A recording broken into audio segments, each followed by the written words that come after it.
नमस्कार।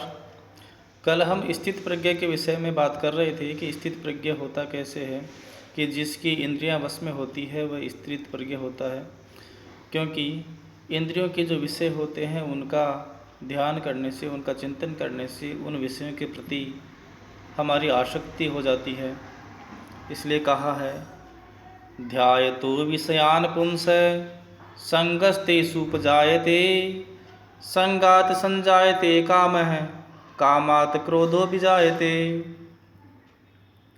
कि पुरुष, पुंस है पुरुष, विषयान ध्यायतो, उन इंद्रियों के विषय का ध्यान करते हुए, उन इंद्रियों के विषय का चिंतन करते हुए, संगस्तेषुपजायते, उस व्यक्ति में उन विषयों के प्रति, तेषु उन इंद्रियों के विषयों के प्रति, संगस उपजायते, आसक्ति उत्पन्न हो जाती है।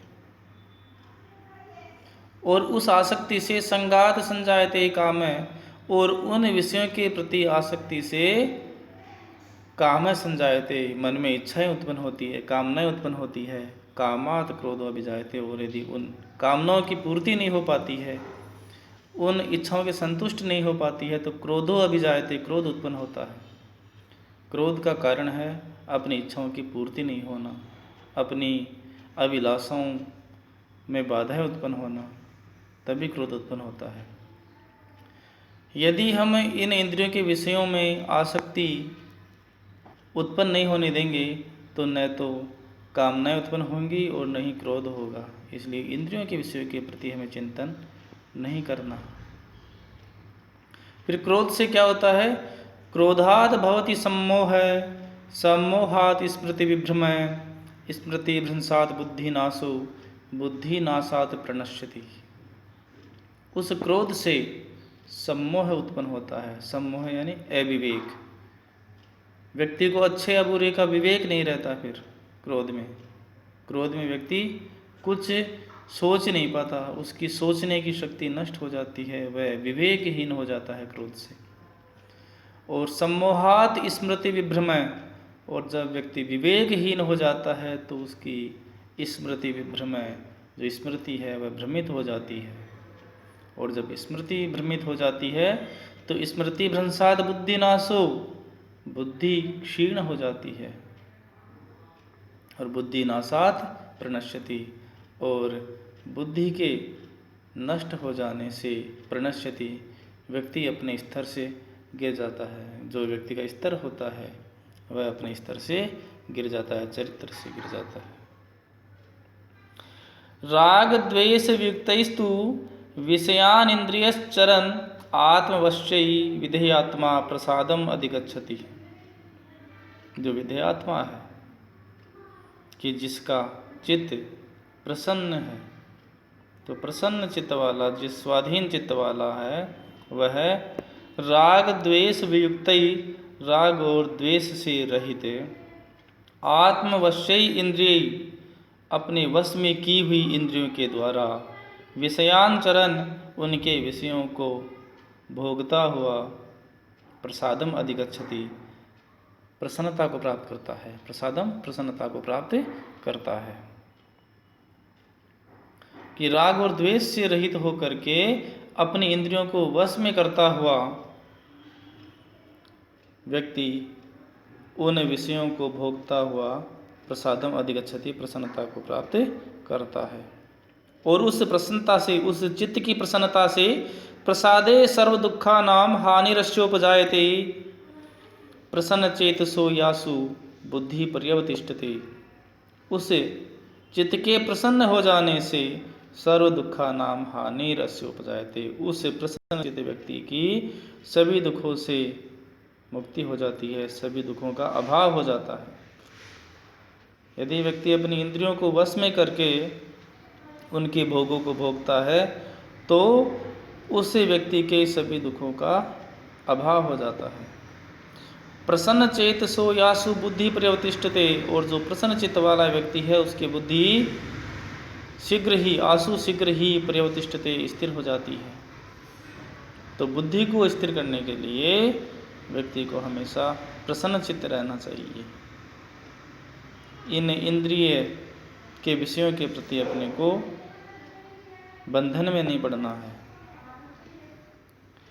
नास्ति बुद्धिरयुक्तस्य न चायुक्तस्य भावना न चा भावयते शांति अशांतस्य कुतः सुखम। अयुक्त जिसकी इंद्रियां और मन वश में नहीं है, उस अयुक्त पुरुष की बुद्धि नास्ति, उसमें निश्चयात्मिका बुद्धि नहीं होती है। कि जो अयुक्त पुरुष है, जिसकी इंद्रियां वश में नहीं है, उस अयुक्त पुरुष की निश्चयात्मिका बुद्धि नहीं होती है। न चायुक्तस्य भावना, और उस अयुक्त पुरुष में भावना भी नहीं होती है, अंतःकरण में कोई भावना नहीं होती है। न चाय भावयत शांति, और जिसमें भावना ही नहीं होती है अंतःकरण में, वह शांति कैसे प्राप्त कर सकता है। और जिसे शांति नहीं है उसे सुख कहाँ, अशांतस्य कुतः सुखम। और जिसे शांति नहीं है उसे सुख कहाँ मिलेगा, उसे सुख मिल ही नहीं सकता। तो सुख प्राप्त करने के लिए हमें शांति रखना जरूरी है, संतुष्टि जरूरी है, तभी सुख की प्राप्ति हो सकती है। यदि हम संतुष्ट नहीं है तो हम सुख की प्राप्ति नहीं कर सकते। इंद्रियाणाम ही चरताम यन मनो अनुविधीयते तदस्य हरति प्रज्ञां वायुर्नावम इवाम्बसी।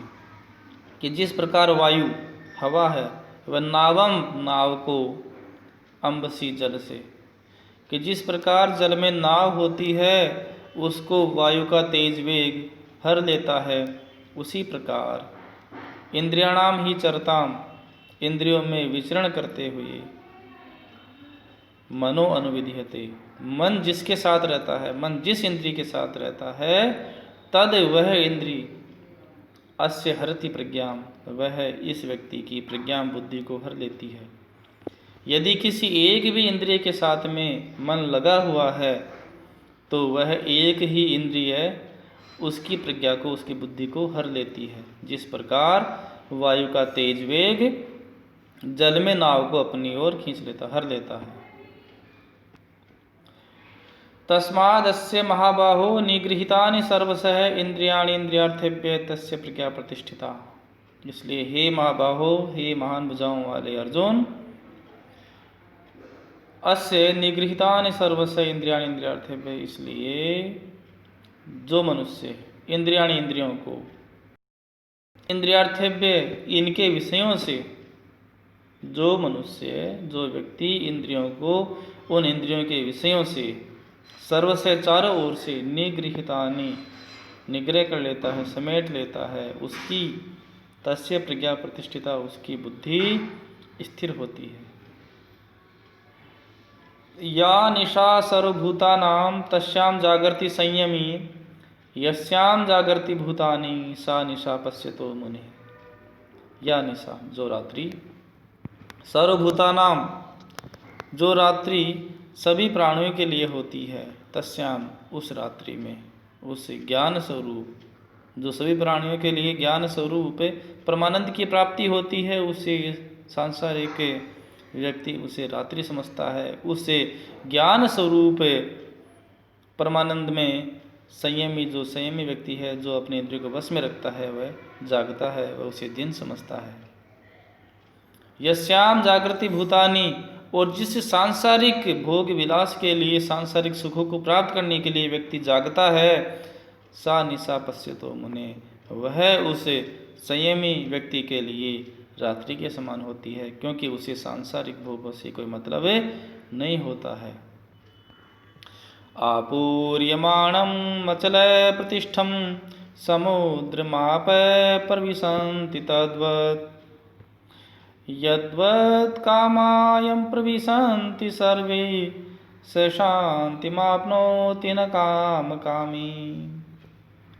आपूर्यमाणम चारों ओर से जल से परिपूर्ण और अचल प्रतिष्ठा वाला, स्थिर रहने वाला समुद्र, आपः प्रविशन्ति यद्वत्, उस समुद्र में जिस प्रकार अनेक नदियों का आपः जल प्रविशन्ति प्रवेश करता है, बिना कुछ उसमें परिवर्तन विचलन किए हुए, कि अनेक नदियों का जल आकर के समुद्र में मिल जाता है, लेकिन फिर भी वह समुद्र बिल्कुल भी हिलता डुलता नहीं है, उसकी स्थिति वैसे की वैसे ही रहती है।